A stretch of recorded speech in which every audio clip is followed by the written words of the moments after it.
Tu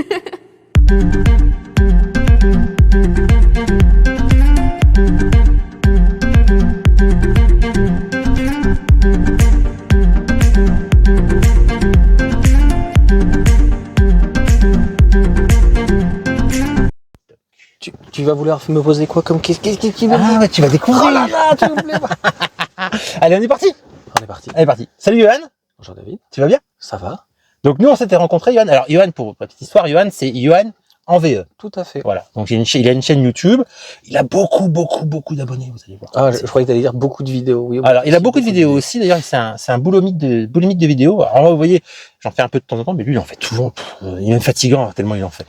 Mais après, ça sera peut-être plus Johan en VE, ça sera Johan en VT. On ne sait pas si les voitures thermiques reviennent, mais le problème, c'est qu'aujourd'hui, il n'y a plus de développement, en fait.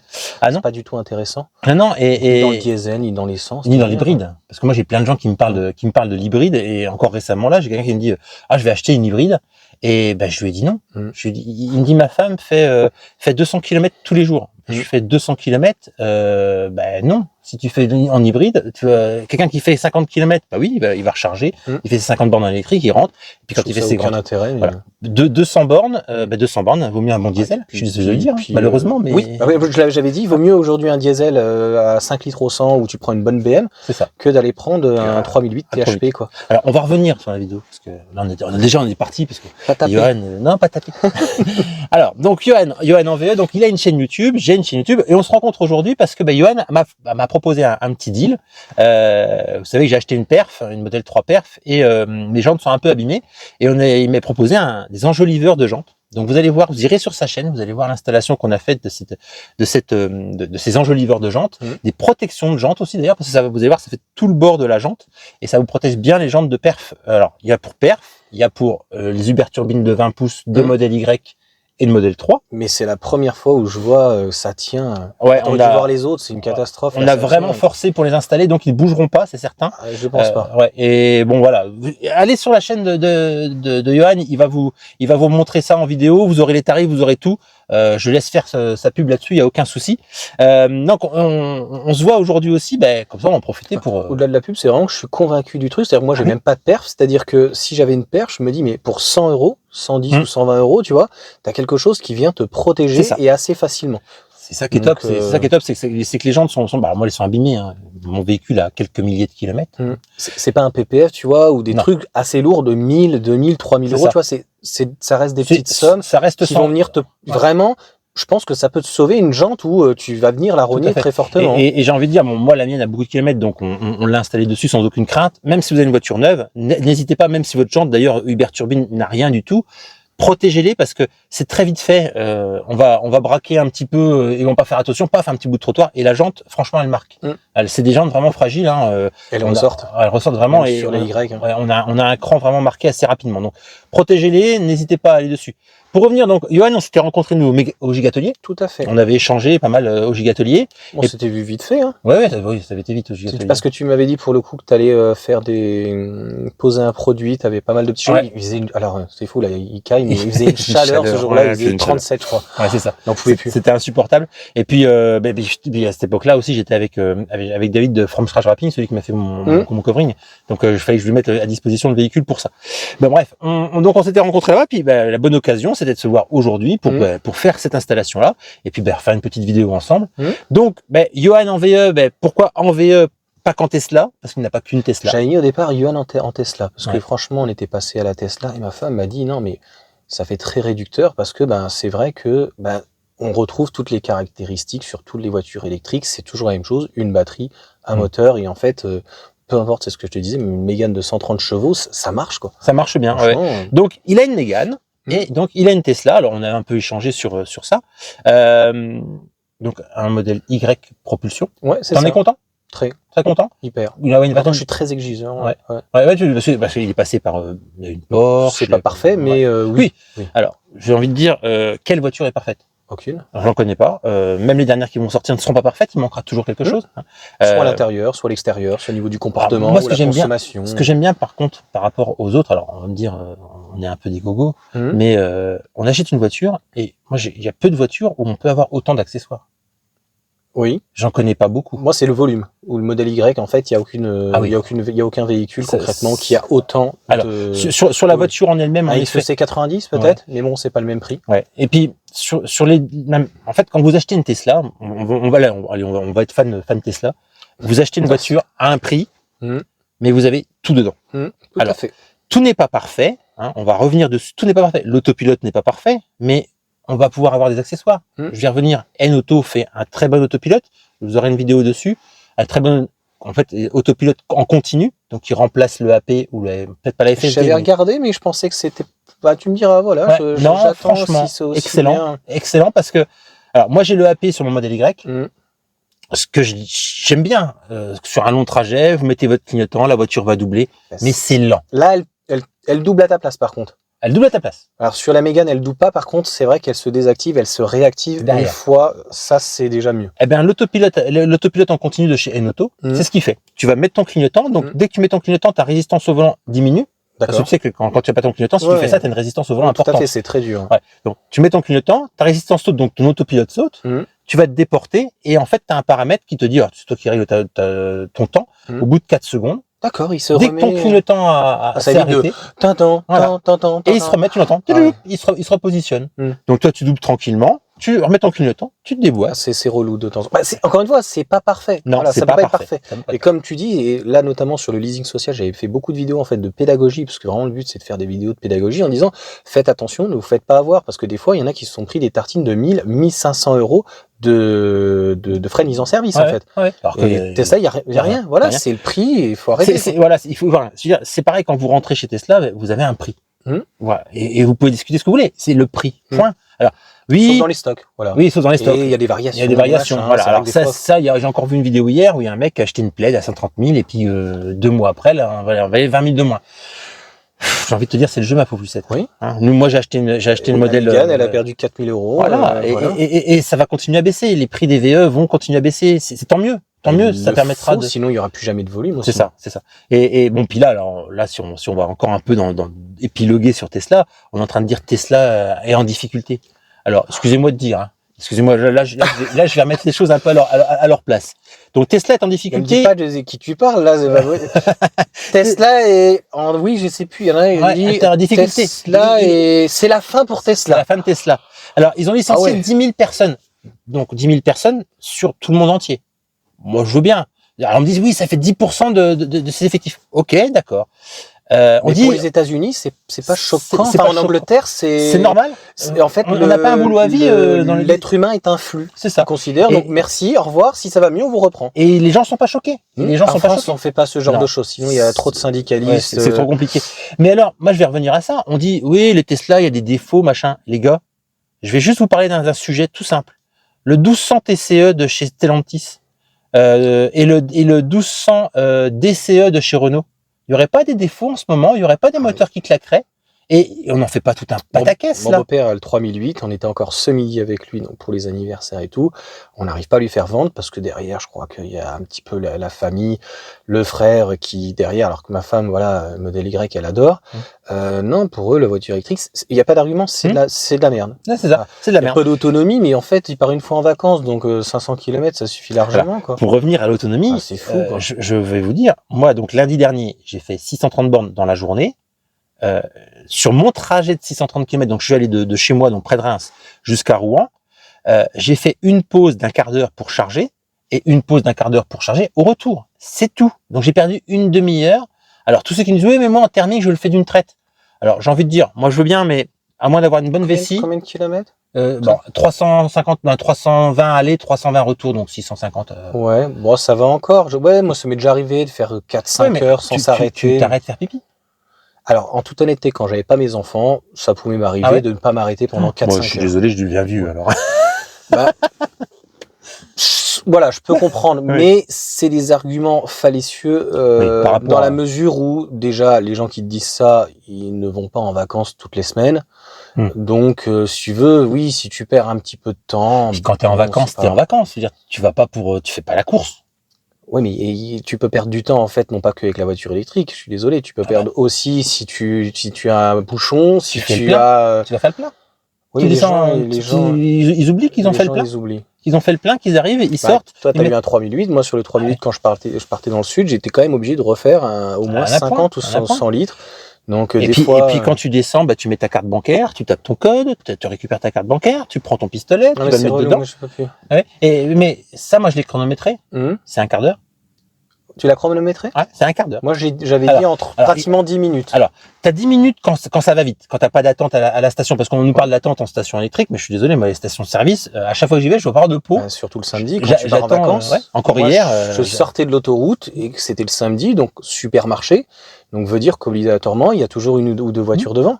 Donc, perdre 15 minutes, c'est pas délirant. Je sais pas si ça t'est arrivé, mais moi, la seule fois où j'ai attendu avec mon modèle Y, c'est 5 minutes. Au superchargeur de Reims parce que j'avais pas suffisamment pour rentrer chez moi. Non, c'était au Giga Atelier. J'ai pas attendu. Ben, on a attendu parce qu'on est arrivé après. Ah oui. On était avec Thomas, donc on a attendu. Mais sinon, par exemple, là, quand on est rentré du sud, on avait rendu, on a dit voilà, on rendra les clés, vous nous renverrez la caution. Et en fait, concrètement, on est parti à 6h du mat. Ouais. Donc, pour éviter d'arriver en même temps que tout le monde. À l'extrême. Ouais, à l'extrême. Ah. Ouais. Donc, tu as des solutions, mais j'ai jamais rencontré. Moi, j'ai vraiment jamais eu le souci de ça, de tomber à faire la queue, sauf ce coup-là. Alors, il faut savoir en plus ce superchargeur-là, pour la petite histoire. C'est un V2. C'est au bord d'un Novotel. Il y a 10 stèles. Et, c'est juste, en fait, un point de jonction entre les Belges, les Néerlandais qui descendent, et c'était en pleine période de vacances. Donc, vraiment, le truc pour vraiment que ça soit pourri. Alors, en effet, il y en a qui ont attendu. Il y a eu une queue. Mais c'est vraiment, ils sont censés refaire un V3 bientôt, beaucoup plus grand. Ouais, c'est de la mauvaise foi, moi voilà. j'appelle ça. Mais voilà, c'est le seul moment. Même problème en station. Et alors, il y a des gens, moi ça fait très longtemps que j'ai le télépéage. Mon beau-père, pareil, il ne voulait pas passer au télépéage. Ça, il a rue, il me dit, 1 ou 2 euros. Ben honnêtement, des fois en essence, tu peux largement gagner tes 1 ou 2 euros, parce que le péage, c'est ce qui te crée le bouchon. Donc quand tu peux passer à gauche au télépéage, tu revis. Il y en a d'ailleurs de plus en plus qui prennent les télépéages. Là, le nombre de télépéages où il y a des erreurs. Les gens ils passent ou ils savent pas utiliser. Enfin, il faut bien savoir mettre. Et pour revenir à la charge, à la supercharge, j'aimerais que les nouveaux utilisateurs Tesla, je veux dénigrer personne, mais les nouveaux utilisateurs Tesla, pensez juste à une chose. Quand l'ordinateur, si vous êtes sur des grands trajets et que vous arrivez près de votre destination finale, que vous restiez un petit peu plus longtemps que ce que la voiture vous dit, c'est normal, vous voulez arriver sur place avec un peu plus d'énergie. Mais entre deux points, essayez de respecter au minimum ce que dit la voiture, ou proche, en laissant un petit peu plus si vous voulez, parce qu'elle, elle sait vous calculer le temps que vous allez passer et elle va vous faire gagner du temps. Si, moi j'en ai vu, qui reste presque jusqu'à 80 à chaque fois. Ça n'a aucun intérêt. Parce que votre batterie, déjà, elle va prendre beaucoup plus de temps à charger, entre même 60 et 80. Toi, tu vas jusqu'à combien? Tu fais du combien? En fait, moi, je respecte exactement ce que me dit la voiture. Alors moi, je le respecte pas. Et des fois, il dit pourquoi pas 1 heure ou quoi. Par contre, au retour, là, lorsque j'étais dans l'Hérault, j'ai fait 4 points. Et la seule chose que j'ai changé dans mon habitude, c'est que le midi, au lieu de manger grossièrement pendant 40 minutes ou 1 heure, on avait pris un japonais, tu vois, et d'ailleurs, il flottait ce jour-là. Donc, les enfants ont mangé finalement une bonne partie dans la voiture. Mais encore une fois, chacun fait comme il veut.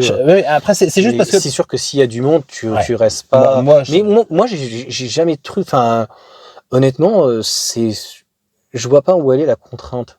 Il n'y a pas de contrainte. Les gens se mettent des auto-contraintes eux-mêmes. Et je pense que c'est aussi un art. C'est comme quand les gens sont passés du cheval à la voiture. Il y avait une complication. Là, il y a une complication aussi. On change de mode de vie, on change de manière d'utiliser le véhicule. C'est vrai que les premières fois, ça fait bizarre. On rentre chez soi, on n'a plus de jus. Alors que d'habitude, on rentre, on a le plein. Merde, comment on fait? On se branche, les gars. Les gars, on se branche. Mais il y a beaucoup encore de préjugés. Mais comme tu disais, c'est vrai que ça, c'est très important. Il n'y a pas d'autre mot, putaclic. Moi, j'aime bien faire, quand je travaillais dans l'immobilier, c'est normal de faire une accroche, de faire un titre, non pas racoleur, mais un titre, voilà, c'est normal, qui attire. Mais de là, vraiment, à faire quelque chose de mensonger, je trouve que c'est abusé. Et aller dire que Tesla, pour le coup, c'est fini. Et que, pour le coup, Tesla, BYD, il faut remettre tout dans le contexte. Et j'ai fait une vidéo d'ailleurs sur BYD, j'y suis allé. Si BYD, par exemple, ne change pas leur prix, le véhicule est intéressant, mais c'est trop cher. Ils nous prennent pour des gogos. La Seal est chère, la Dolphin, elle est très chère. Donc aujourd'hui, avec les aides, et j'ose imaginer quand même que nos constructeurs européens ne vont pas se laisser faire par la Chine. Non, tu vois. Donc ils arriveront à trouver des aides ou quoi que ce soit, ils vont pas se laisser écraser. Là, on le voit. J'ai fait la vidéo de l'actualité, donc demain matin, il faut que je finisse de la monter, donc ce soir. Et ça y est, donc le Mexique le président, et puis je sais pas comment ça s'appelle, le consortium mexicain ou quoi, interdit les usines donc chinoises, donc il devait y avoir SAIC, il devait y avoir BYD, etc. Non. Interdit. D'accord, ok. Voilà. Donc, déjà, ça va calmer Sous le jeu. pression américaine, bien sûr. Oui, bien sûr. Donc voilà, ça va calmer un petit peu Ouais, le jeu, quoi. Après, comme tu dis, il faut que les gens. Nous, on aime bien Tesla parce qu'on voilà, on a comme moi, j'ai pas commencé par Tesla. Moi, je suis pro Volkswagen. J'adore Volkswagen, c'est une marque que j'adore. Sauf que le passage de la thermique à l'électrique chez Volkswagen, moi, j'ai trouvé vraiment pas bon. Le style, il est.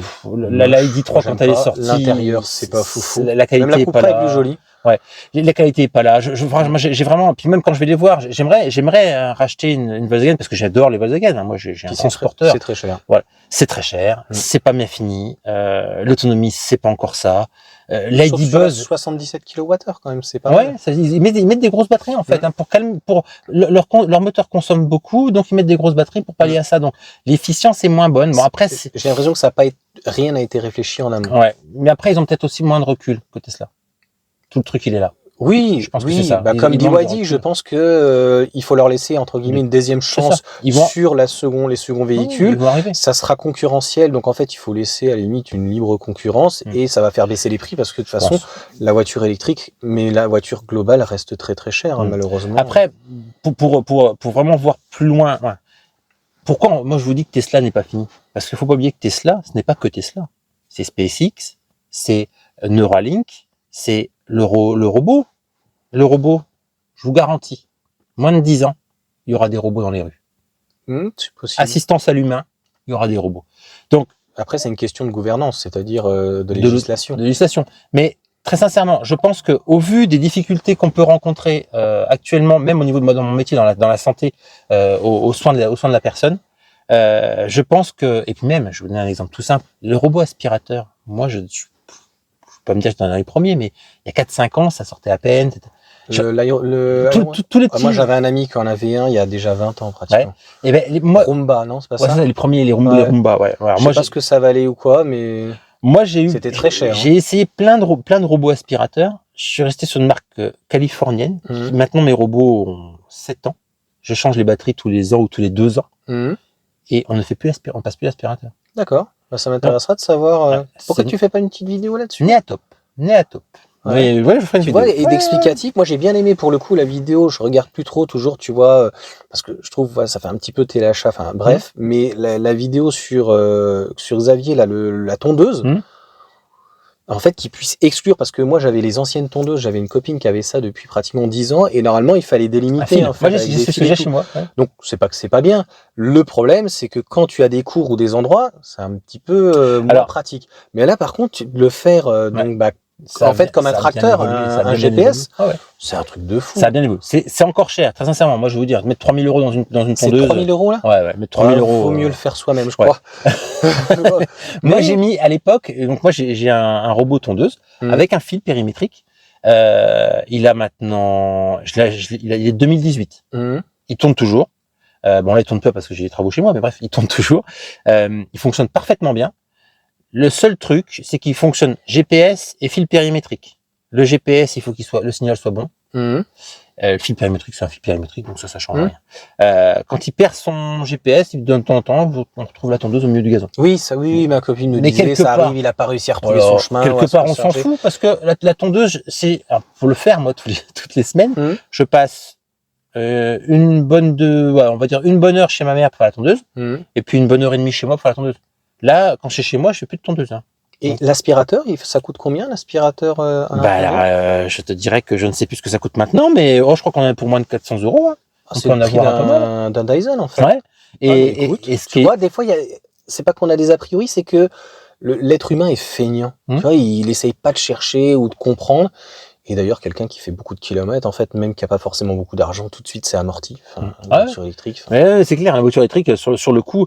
Alors, je veux dire, si vous faites vraiment vos calculs, moi, si j'avais la capacité, si sur le marché, il y avait un vrai véhicule utilitaire électrique qui soit suffisamment efficient et avec suffisamment de batterie et d'autonomie, je pense que je larguerais mon transporteur que j'adore et je m'achèterais ça. Mais il n'y a pas. Mais il n'y a pas. Il y a combien d'autonomie? Moi, je te l'ai dit, j'ai discuté avec les gens, je reçois tellement de colis, j'ai sympathisé avec le gars, là, il dit, mais qu'est-ce qu'il refait sa maison, quoi? Et je crois qu'ils sont à 100 ou 120 km d'autonomie. C'est pas suffisant. Il faut, pour une demi-journée de travail, alors, pour quelqu'un qui a une demi-journée de travail qui se pose le midi, bah, ok, ça va, il fait sa demi-journée, il fait 100 km, il charge le midi, je veux bien entendre. Et pourtant, c'est vraiment limite une hérésie. Et dans je te coupe, ça a été la même chose dans l'actualité de la semaine, là, qui était hyper intéressant, où je vais mettre, je pense, le diesel, pour le coup, n'est pas mort pour certains métiers, pour certaines choses. Là, nous, on est complètement largués sur tous les batteries, le moteur, le thermique. Ils sont réussis en rendement 53% sur un diesel, les Chinois. Mais ils vont l'utiliser essentiellement pour les choses de chantier. Je suis pas sûr qu'on arrive, en fait, à un fourgon qui soit vraiment qui ait une bonne autonomie. Alors, tellement que c'est un parpaing, le truc. Il y a un truc qui est pas mal. Moi, la D-Buzz était une très bonne solution. Moi, j'ai étudié la D-Buzz. La D-Buzz a suffisamment d'autonomie. Alors, avec la future batterie qu'ils vont mettre, pas celle qu'il a là, pas la 77 kg, elle est pas suffisante. Moi, je vais prendre mon exemple. Moi, mon camion, je le démarre le matin, j'ai pas le temps de midi, des fois de manger. Donc, il faut qu'il puisse me faire la journée et je dois avoir au moins 300 bornes d'autonomie. Mais réelle. Pas WLTP. Il me faut 300 bornes d'autonomie. Donc, ça veut dire que une batterie de 77, il les annonce à 300, il en fait 250. Donc ça veut dire dans les meilleurs des cas. Dans le meilleur des cas. Pas en hiver. Pas en hiver, pas avec le vent plein dans le nez, pas à 130 sur l'autoroute. Donc c'est tellement aléatoire par contre. C'est-à-dire que tu peux faire 250 comme 180. Quoi. C'est vrai, ça par contre. Là, tu peux pas finir ta course. Merci, au revoir. Ouais, c'est ça. Donc c'est compliqué pour nos métiers. Donc d'où l'intérêt toujours d'avoir un diesel. C'est ce qui freine les taxis. Hein, j'ai l'impression sur certains taxis de se dire là ça coince. Sur les taxis à longue distance. Alors Tesla. Moi, j'ai parlé avec lui. Lui, par contre, il est 100% pour l'électrique. Il voit pas de problème. Lui, il a aucun souci. Alors après, les taxis ont parfois, surtout les taxis ambulances, les taxis qui font des trajets pour les personnes à soigner, ils ont souvent des arrêts possibles. Moi, Tesla, souvent le midi, il s'arrête. Il branche. Donc, là, je sais pas comment ça se passe. Est-ce que tu as le droit de t'arrêter si tu fais des longues distances, 500 km? T'as le droit de t'arrêter 20 minutes ou 30 minutes moi, je suis mon propre patron. Je m'arrête. Non, mais un taxi. Un taxi. Il aurait le droit. Alors, tu vois ce que je veux dire c'est ça souvent. Alors, je sais pas, ça, les taxis, ça serait intéressant de vous avoir en commentaire. Parce que, je pense que quand on est son propre patron, je pense qu'ils font comme ils veulent. Techniquement, donc s'ils s'arrêtent le midi, ils branchent le temps de manger. Oui, entre deux. S'ils attendent la patience sur une demi-heure. Après, quand ils sont salariés, je pense que c'est plus compliqué. Mais je sais pas. Franchement, ça serait intéressant d'avoir un taxi qui nous explique un peu sur longue distance, moi ça m'est arrivé, je tombe en panne au Mans, le gars est venu avec un Vito 7 places, même 9 places, je crois, je sais plus, un truc de fou. Et en gros, ça serait pas passé en fait sur une électrique. Ça n'aurait passé. Mais c'est pour ça que. T'imagines, le gars il dit écoutez, ça va prendre une demi-heure de plus. Je suis en train de brancher. Bon, je dirais que c'est l'assurance là qui paye. Donc à la limite, c'était un petit peu moins exigeant, mais là. Mais donc pour revenir à ça, d'où encore, il y aura encore des thermiques, il y aura encore du diesel. Je suis désolé, le diesel est loin d'être mort. On peut dire tout ce qu'on veut, c'est polluant, etc. Franchement, les gars. Avec les FAP, avec l'AdBlue, avec toutes ces conneries là qu'ils nous ont rajoutées sur les diesels, la pollution, il y en a quand même beaucoup moins. Ça pollue plus qu'une électrique. Ça dépend où. Ça dépend où. Ça dépend à l'usage. Moins. A priori, tout ce qui est Norvège, Suède, moins. En Allemagne, je suis pas sûr. Quand c'est les centrales à charbon. Le problème, c'est ça, c'est que c'est pareil. Là, c'est pas réfléchi. En fait. C'est ça. Comme à chaque fois, les mecs qui réfléchissent pas. On sort un truc et puis en fait, la chaîne n'est pas complète. Il manque un morceau dans la chaîne. Là, nous en France, je pense qu'on commence à avoir un peu les bons morceaux. C'est-à-dire qu'on a du nucléaire, on a de l'éolien. Alors, on ne pourra jamais faire, vous savez, c'est comme tout, on ne fait pas, on est obligé de faire un mix énergétique. Demain, on peut pas dire aux gens, on arrête le nucléaire. Les Allemands ont dit, on arrête le nucléaire. Qu'est-ce qu'ils ont fait? Ils ont rallumé les centrales à charbon. Donc, ils repolluent derrière. Il y a un moment, il faut faire un mix. Et il va falloir qu'on apprenne à gérer le nucléaire, qu'on apprenne à gérer les déchets. Comme certains trains Alstom, je crois que c'est un mix, donc c'est à la fois du diesel, il y a l'électrique et aussi une batterie, donc hybride. Hybride, ouais. Donc et ceux qui vont me dire oui, mais alors, l'avenir c'est l'hydrogène. Alors je suis partiellement d'accord dans le principe, parce qu'en effet, le véhicule qui pollue le moins, c'est. Comment s'appelait l'entreprise? Elle a coulé au final là, qui faisait des bonbonnes d'hydrogène là. Alors non, elle a pas coulé. C'est. Je sais plus comment ça. C'est pas Opium. Non, je sais plus le nom non plus. Mais là, c'est Air Liquide qui reprend tout le système Mais le truc, c'est que pour le moment, l'hydrogène a besoin d'avoir des bornes de recharge. Et puis pour produire de l'hydrogène, il faut du courant. L'électricité. Voilà. C'est ça que les gens ne comprennent pas. Et donc le courant, qu'est-ce qu'on fait? On prend du courant pour produire de l'hydrogène que l'on va consommer, ou on prend du courant qu'on met dans une batterie qu'on va consommer directement. Là, il y a une étape de trop. J'ai l'impression. Moi, c'est mon avis. Donc, pour expliquer un peu la chimie, on prend l'électricité pour exploser de l'eau, pour faire de l'oxygène et de l'hydrogène. Moi, j'avais vu Et de la chaleur, d'ailleurs. Voiture ingénierie. Moi, je suis énormément sur YouTube. Je sais pas si tu regardes aussi beaucoup de vidéos. Ça m'arrive, mais pas moins que toi. Là, il expliquait, je trouvais que c'était intéressant, et après, c'est devenu quand même beaucoup moins intéressant que, notamment la Mirai, la Toyota, elle a quand même une batterie, en fait. Tout à fait. Donc, puisque les gens, je sais pas s'ils ont du mal à comprendre, c'est un peu comme une chaudière, c'est on-off. Donc, une fois que l'hydrogène, en fait, la turbine, comment ça s'appelle déjà? La pompe à chaleur. La pompe à...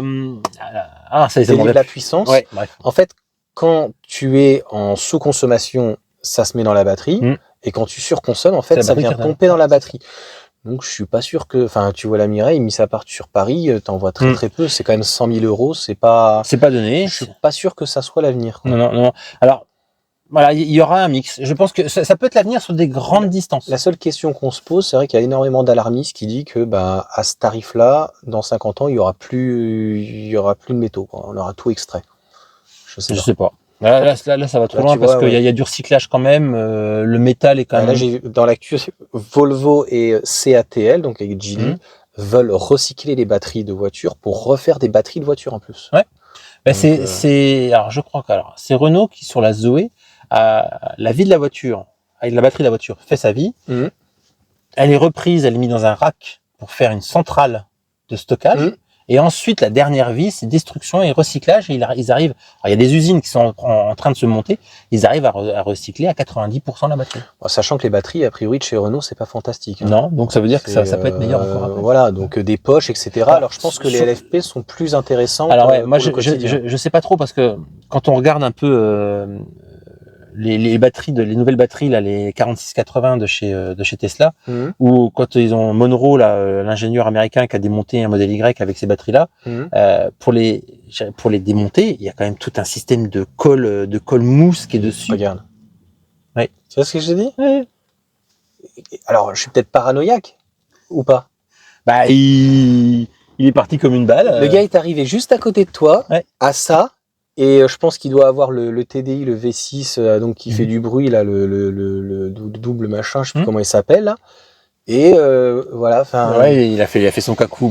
C'est ce qui est certain, quand le fait que ça soit, il y ait plus de bruit, c'est apaisant. Honnêtement, c'est apaisant. Clair. Je dis pas que je suis contre, honnêtement, j'ai jamais trop aimé le bruit du diesel, mais un beau V6 ou quoi, quand ça ronronne. Voilà, je suis désolé de t'avoir coupé. C'est pas grave. Mais tu vois, je t'écoute, je regarde, je fais 10 choses et je vois le gars et je me dis, il va pas repartir comme il est arrivé, c'est-à-dire comme un enfoiré, quoi. Non, le mec, limite, j'ai cru, il va pas tirer limite un frein, je crois qu'il va avoir un frein électrique. Oui, il est à deux doigts. Il aurait pu, il le faisait. On en est là, en fait, de diviser. De diviser les gens qui sont, en fait, on est tous automobilistes et il y a la place pour tout le monde. C'est ça. Et d'ailleurs, toujours dans l'actu que je reparle, donc les 2035, peut-être que ça va... Faudrait que ça s'assouplisse parce que de toute façon, il n'y a pas eu de pédagogie derrière et on n'a rien anticipé, c'est surtout ça. C'est comme les panneaux photovoltaïques, le fait de rejeter dans le réseau, c'est pas réellement prévu, quoi. On sait pas trop, en fait. On sait pas ce que le réseau il va pouvoir accepter. Ça reste encore les flous de technologie. Mais bon, voilà, on a un peu échangé là, un peu surtout, vous voyez, on est un peu fouillis aujourd'hui. Merci, Johan. Oui, parce on va quand même arriver à 27 minutes 50. Au moins, on n'en finit plus, pour partir sur un autre sujet ou quoi que ce soit. On va s'arrêter là, les gars, parce que je pense que vous allez en avoir marre de nous entendre. Non, les gens, alors, tu vas avoir deux types de personnes. Tu vas avoir des personnes qui vont juste regarder des morceaux ou quoi que ce soit. Après, si tu veux faire un sommaire, tu fais quoi que ce soit, tu recoupes. Et puis, il y a des personnes qui vont la regarder jusqu'au bout. Et moi, j'appelle ça une sorte de papotage et d'expliquer, non, Tesla n'est pas fini. Non, alors voilà. Pour finir ça, Tesla est loin d'être fini. Elon Musk, moi, je l'aime pas. Elon Musk est fini. Alors lui, peut-être qu'il est mort. Je l'ai déjà dit, il fait un petit peu comme du Kanye West et du Trump. Il s'excite un peu. C'est ça. Et puis je pense que ça fait partie du bonhomme. Bon, voilà, c'est quand même quelqu'un de très intelligent. Je pense que personne ne peut dire le contraire. Ouais. Il va resserrer un peu les vis, parce que c'était parti un petit peu n'importe où. Voilà, le parrainage et tout. Puis Tesla a besoin aussi de se structurer. Et c'est pas plus mal. Vous savez qu'il y a une marche arrière. Parce que la marche arrière, la remise en question, fait que les gens vont réagir. Et là, nous, récemment, ce que j'étais surpris, c'est qu'à chaque fois que maintenant on fait un ticket chez Tesla, alors, je vous explique pour ceux qui ne savent pas, mais on fait des tickets pour des réparations, derrière, on a un questionnement pour savoir est-ce qu'on a été satisfait ou pas. C'est la première fois que je vois ça. Avant, on n'avait jamais de retour. C'était, on fait un ticket, ça va pas, tant pis Et pour puis vous. on n'avait pas toujours de conseillers, c'était un C'est peu l'embellie, c'était en gros, bon voilà, on est passé d'un million à 2 millions de voitures, ça passe crème, il n'y a Ouais. pas trop besoin de faire d'efforts. Là, ils ont commencé à faire, on voit Morpa qui est pas très loin, ils ont Mm. commencé à faire des efforts donc sur les deliveries, etc. Donc c'est, Ça a besoin. je trouve que ça s'organise. Ouais, ça a C'est besoin. plutôt positif. Le coup de marche arrière fait toujours du bien, la remise en question fait toujours du bien, donc attendez-vous à ce que Elon Musk va faire marche arrière, va reprendre les choses en main. Tous ces projets là qu'on entend, les fakes, c'est annuler le modèle 2, etc. Moi je pense qu'il faut poser ses pieds par terre, au sol, on va tous se poser, on va tous réfléchir. Moi je lui laisse 6 mois, dans 6 mois on en reparle et ça va partir en flèche. Ça va refaire le Je chemin pense que le inverse. trimestre, alors ils feront pas fois Non. 2. Non, Enfin, ils ont licencié de façon 10%, donc ça ils pourront pas, Non. mais il y a de la marge. Non, ils vont peut-être faire une année moins bonne que l'année dernière, mais ils vont sortir le robot taxi, le Cybertruck est en cours. Bon là ils vont résoudre toutes leurs commandes qu'ils doivent faire. Alors on entend parler peut-être du semi en Allemagne. Ça, franchement, si le semi arrive en Allemagne, je pense que je serai peut-être à la retraite. Enfin, c'est pas tout de suite. Il arrive en Belgique, dans les Ardennes. Ah oui, Ils vont faire des tests. ça va être beau le semi. Voilà. Non mais c'est surtout que c'est un monstre et qu'un monstre en Europe, ça me paraît compliqué. Le Cybertruck, l'espérez pas en France, c'est impossible. C'est impossible. Il rentrera pas. Il va rentrer par les pays étrangers et il viendra en France avec une homologation particulière, mais il sera jamais homologué en France. T'es sûr qu'il va être homologué? Il arrivera à être homologué en Europe. C'est la taille d'un Hummer en fait. Ouais, mais justement, le H1 est homologué. Oui, il est homologué. Il est homologué, donc il va être capable de l'homologuer. Tu vas aller sur quelle route en fait Ce qui est compliqué, c'est qu'on peut pas le garer. Moi, pour revenir à David, donc de From Scratch Driving, il est allé à Miami, il va tous les ans à Miami. Il m'a dit, j'en ai vu des tonnes. Il m'a dit, mais c'est un monstre, c'est monstrueux, c'est énorme. Moi, j'appelle le Cybertruck. Le Cybertruck, le parpaing. Ouais, c'est ça, ça sert à rien. Le parpaing. Ça sert à rien, mais ça va partout. Pour les Américains, ils adorent ce genre de choses. Voilà, ils ont des espaces, ils ont tout ce qu'il faut. Nous, en Europe, nous, la petite route qui nous a fait venir là, on met un Cybertruck. Oui. On dit, mais qu'est-ce que tu fais de l'autre? L'autre, il dit, c'est pas grave, je vais le pousser. C'est ça, et je roule dessus. Donc, non, ça passera pas, même sur une route classique, de toute façon. Voilà. Mais pour revenir à Tesla, je pense qu'on en reparle dans 6 mois, et dans 6 mois, on aura oublié cette passade-là qu'on a eue. D'ailleurs, pour revenir à ça, si je me trompe pas, il y a 2 ans de ça, il y avait déjà eu une mauvaise passade à Tesla. Et, regardez. Je ne pas trop l'actualité de Tesla, mais oui, moi, il y a déjà eu. Il y a eu une mauvaise passade, et bizarrement, le modèle Y est devenu le véhicule le plus vendu au monde. Allez, sur ce, Johan. À la prochaine. À bientôt. Ciao. Allez, ciao les gars. Salut à tous.